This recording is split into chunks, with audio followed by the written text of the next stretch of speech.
So, well, we didn't talk too much about this, but we had talked about it before, the initiation into the Catholic Church. And there actually were 3 steps on that, which we talked about 2 of them tonight. Well, actually, we talked about 3. Can anybody remember what those 3 were? Go. The Eucharist, the baptism, and confirmation. Give her a star. Let's give her a hand. All right, Val, that's great. Good job, Valerie. And don't be afraid to raise that hand. I'll keep calling you. Okay, that's great. Okay. Luke wants us to know that Jesus himself is food for others, which is true.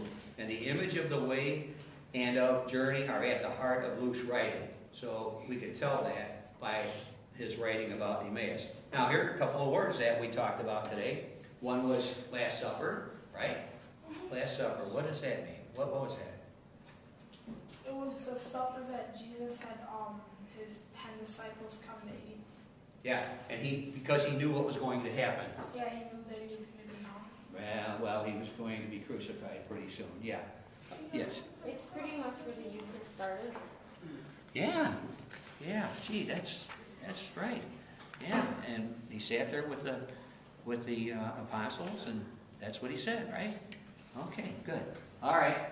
Now, think about this. What are some things that we need to remember each time we participate in the celebration of the Eucharist? Now, you don't have to answer that right now, but I want you to think about that. When you go home, read that, okay?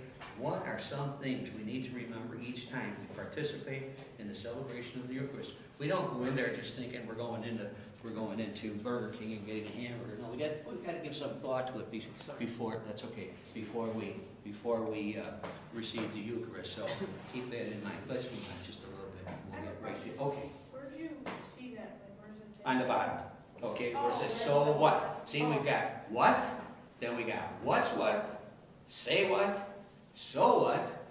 And now what. Okay. Now the know what. Okay. Or now what.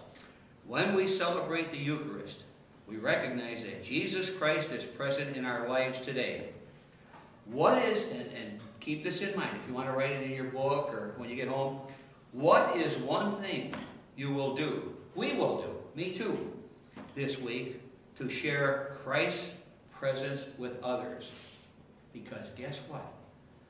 By the life we lead and the things we do, sometimes without uttering a word, we set examples for our friends, even our parents. Very, very important. Be your own person, pray to God, and think about this. What can you do this coming week? What can we do? I keep saying you. I'm going to put me in that too, to share Christ's presence with others.